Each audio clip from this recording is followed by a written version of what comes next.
Hello mga kamars! Ayan, for today's video, magluluto tayo ng kabsa. Masarap na kabsa. Charurut! Hehe. At ayan na nga mga kamars, inihanda ko na yung ating mga sangkap. Siyempre, hindi pwedeng mawala yung ating karne ng manok dyan, yung bigas, siyempre nandyan na rin yung ating bawang, sibuyas, mga spices mga kamars, at siyempre nagdagdag din ako ng carrots mga kamars. So, ayan na nga, nagpainit na ako ng kaserola. So, nilagyan ko na yan ng mantika. Olive oil nga pala yung gamit ko dito mga kamars. Charot! So, syempre, pag mainit na yung ating olive oil, nilagyan ko na yan ng cardamom mga kamars. Syempre, hindi magpapahuli yung ating cinnamon stick mga kamars. So, imekos-mekos na natin yan. At syempre, inilagay ko na rin yung sibuyas at saka bawang. Pinagsabay ko na mga kamars. At syempre, naglagay na rin pala ako ng carrots dyan mga kamars. Pampasarap yan sa lulutuin nating kabsa. At syempre, nilagyan ko na rin yan ng laurel at saka isang kamatis. So, yung kamatis natin, buo pa mga kamars. So, walang magiging problema dyan mga kamars dahil dadagdagan din naman natin yan ng tubig mamaya. Pakukuluan natin yan. At ayan na nga, nilagay ko na yung ating karne ng manok. So, hayaan lang muna natin dyan mga kamars. So, habang inaantay natin maluto yung manok, ay nagprito na rin ako dito ng pine nuts o pini nuts na tinatawag nila.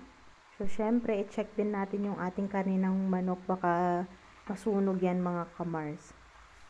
So, ayan na nga. Binaliktad ko lang yan mga kamars. Konting brown lang, okay na yan.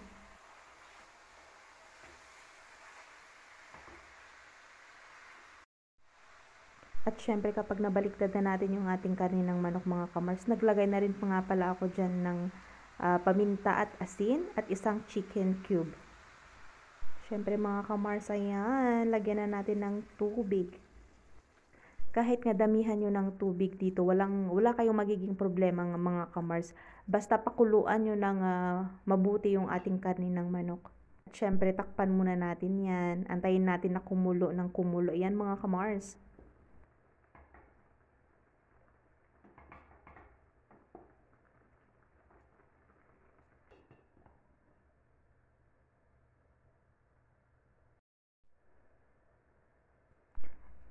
So, i-check na natin siya mga kamars kung okay na ba yung ating karne ng manok.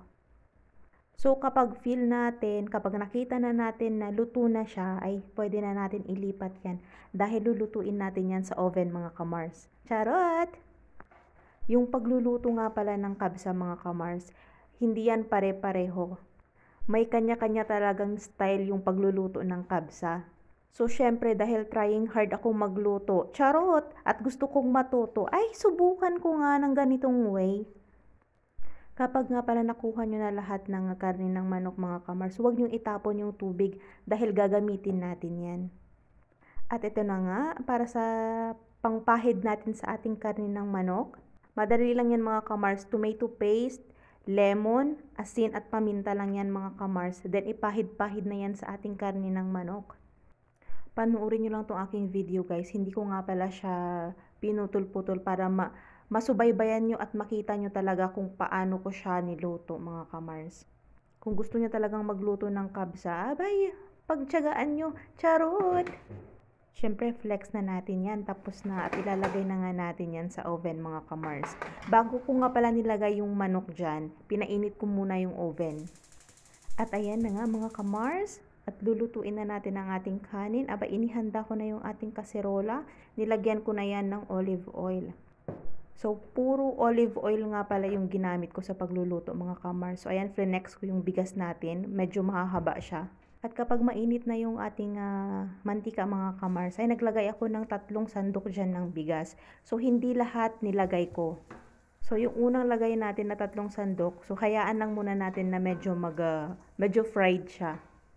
Ewan ko nga ba dito sa bansang Saudi Arabia, ay naku, ang daming technique sa pagluluto. Basta yun na yun. Charot! So, ayan na nga mga kamars. Kapag feel nyo na medyo fried na siya, medyo brown na siya, medyo yellow na siya, o ano pang kulay dyan, basta wag lang black, ay ihahalo mo na yung mga kasama niyan mga kamars. So, nilagay ko na nga pala yung tirang bigas dyan. At syempre, nilagyan ko na yan ng asin. At syempre, wala na tayong ibang gagawin kundi mekos-mekos na yan mga kamars. Kasi nga sabi nila na lumalabas daw yung magandang amoy ng bigas at sarap.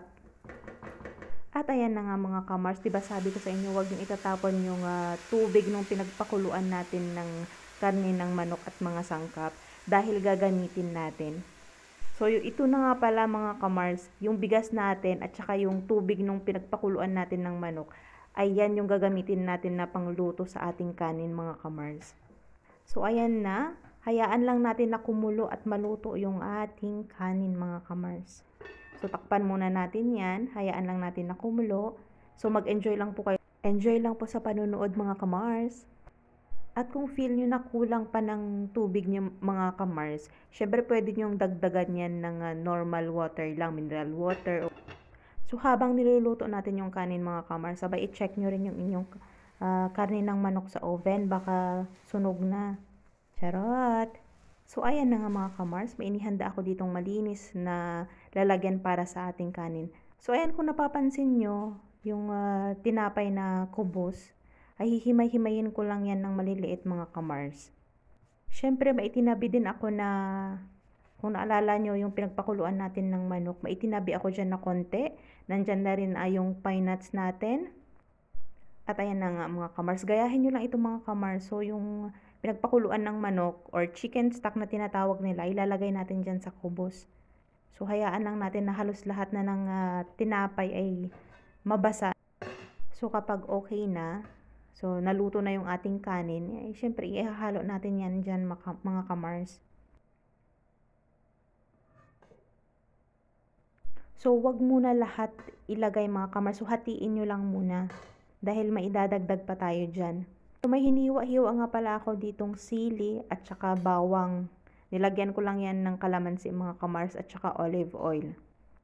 So, kung napapansin nyo, nilagyan ko yung kanin, konti lang. So, depende na sa inyo kung gusto nyo ilagay lahat. Pero dahil nga ang mga kasama ko dito ay maselan sa bawang, kaya hindi ko siya nilagay lahat. So, at nung nilagay na natin mga kamars, ay syempre dinagdagan ko na yan ng kanin.